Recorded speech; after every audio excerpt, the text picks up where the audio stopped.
Esta semana el Papa León finalizó su viaje a Oriente Medio. ¿Traerá la paz? Veamos todo esto en Trumpet World. La semana pasada comenzamos hablando del viaje del Papa León a Turquía, enfocándonos sobre todo en sus opiniones bastante dramáticas sobre la unidad de la Iglesia y sobre el Concilio de Nicea. Pues bien, ahora ha estado en el Líbano y hemos podido conocer algunos de sus puntos de vista sobre la política de Oriente Medio. Para más información, acudiremos a nuestro corresponsal en Oriente Medio, Mijailo Sekic.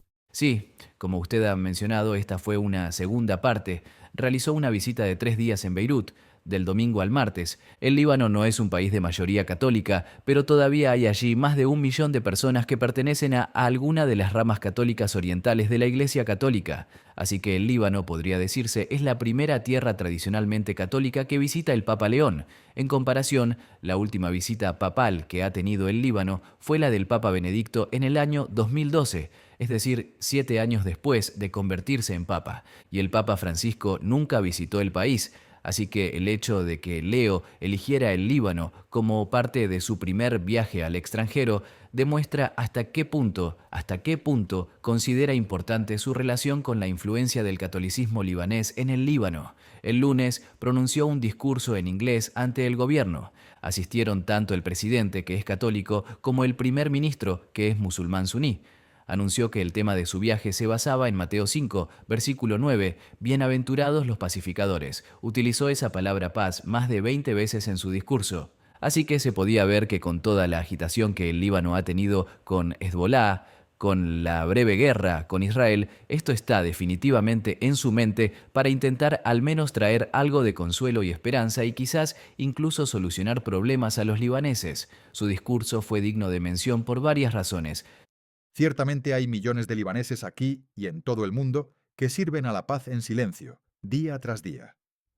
Sin embargo, ustedes que tienen importantes tareas institucionales dentro de esta nación, están destinados a una bienaventuranza especial. Si pueden decir que han puesto el objetivo de la paz por encima de todo lo demás. Al mismo tiempo, no puede haber reconciliación permanente sin un objetivo común o sin apertura hacia un futuro en el que el bien prevalezca sobre los males que se han sufrido o infligido en el pasado o en el presente. Una cultura de reconciliación, por tanto, no surge solo desde abajo, de la voluntad y el coraje de unos pocos. También necesita autoridades e instituciones que reconozcan el bien común y que éste sea superior al particular.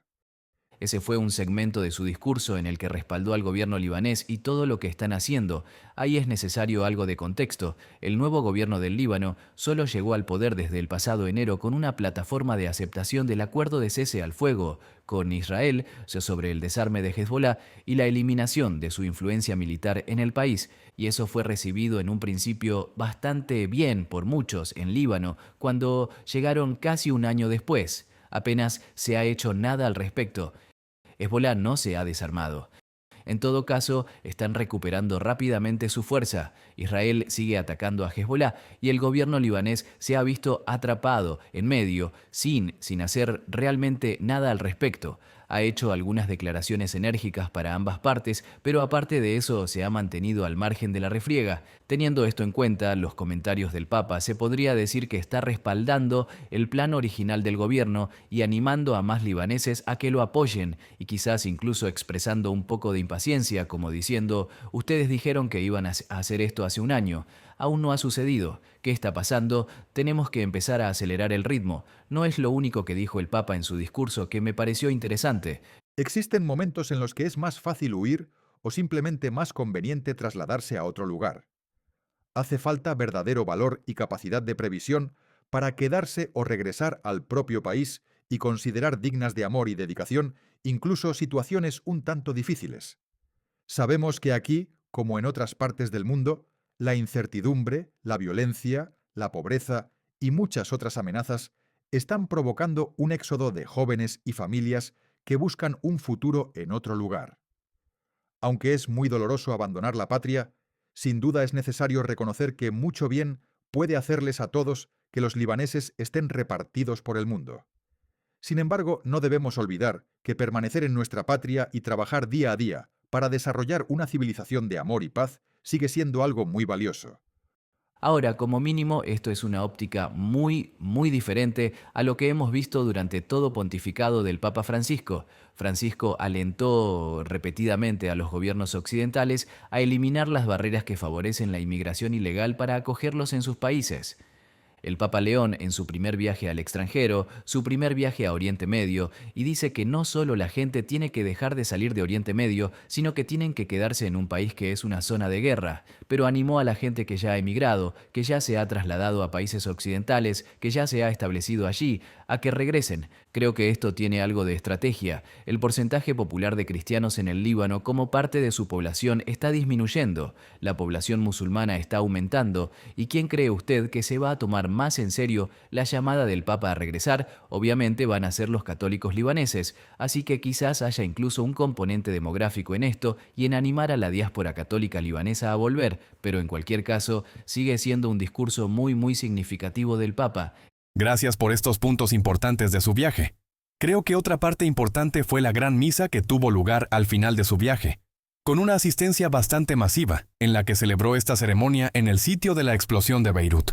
¿Podría hablarnos un poco de ello? Sí, eso fue al día siguiente. El Vaticano estima que 150.000 personas, más o menos, estuvieron presentes en su misa. Su audiencia masiva, la explosión de Beirut, por supuesto, en 2020 fue esta explosión de nitrato de amonio en el puerto de Beirut. Hay muchos videos famosos en internet circulando sobre eso. Murieron más de 160 personas, cientos resultaron heridas, y en un país como el Líbano, donde la gente vive en viviendas muy juntas, cientos de miles se quedaron sin hogar a causa de esa explosión, y por lo que se ha podido averiguar, Hezbollah almacenaba nitrato de amonio. Es un producto químico militar en ese puerto en condiciones muy malas, y hubo una explosión accidental, pero aún así fue causada por Hezbollah, y a causa de Hezbollah y de su influencia, 5 años después ha habido muchas obstrucciones en la investigación del gobierno libanés. Aún no ha concluido, nadie ha sido procesado y todo el mundo sabe que se debe a las trabas de Hezbollah. Así que para el Papa oficiar una misa allí con tanta gente presente es sin duda un gran problema. Nadie más habla de estos problemas. Justo antes de la misa se reunió con algunos de los familiares de las víctimas de la explosión y oró con ellos, lo cual, de nuevo, uno piensa en el pontificado del Papa Francisco. No quiere decir que no se preocupara por esas personas, pero a lo largo de todos sus 11 años, más o menos, de papado, nunca visitó siquiera el Líbano. Y el Papa León hace que su primera prioridad como pontífice sea ir a ver a esa gente. Así que demuestra que está muy preocupado y creo que esto le envía un mensaje a Hezbollah. Y parece que se está preparando para llevar un mensaje más directo a Hezbollah. Lo insinuó en su conferencia de prensa tradicional en el avión de regreso a casa. ¿Qué puede decirnos de esos comentarios? Básicamente dio a entender que hay conversaciones indirectas entre el Vaticano y Hezbollah para algún tipo de negociación de paz. Dijo que nuestro trabajo no es algo que anunciemos públicamente, así que los detalles son escasos. El Vaticano esté negociando con Hezbollah de esta manera, y al menos por lo que podemos decir, parece que esto es algo que el Papa León inició. No es algo que se arrastre desde el pontificado de Francisco. Creo que es un buen símbolo, un buen barómetro de lo políticamente más decidido que es este Papa, especialmente con Oriente Medio. El Papa Francisco obviamente tuvo mucho que decir sobre la migración internacional, sobre atacar al presidente Donald Trump. Ciertamente fue un papa político, pero parece que el Papa León puede ser incluso más de mente política al involucrarse tan pronto en uno de los puntos más conflictivos del mundo desde hace décadas.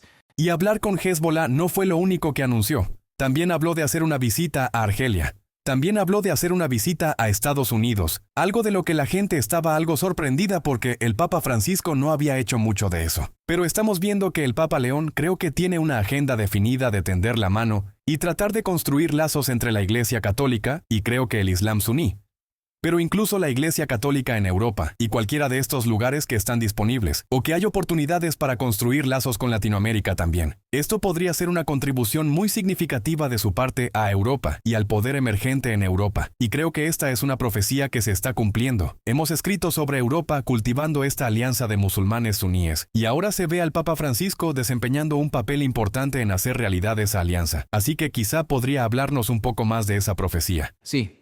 Eso está en el Salmo 83. Parece que esa es la profecía a la que acudo cada semana en este programa, pero se refiere a una alianza de diferentes pueblos de Oriente Medio y se puede ver a través de la Biblia y en la historia secular que esta alianza nunca ha existido. Y por eso, el redactor jefe de La Trompeta, Gerald Flurry, ha dicho que se trata de una profecía para nuestros días. Los versículos 6 a 8 detallan qué países estarían implicados en ello.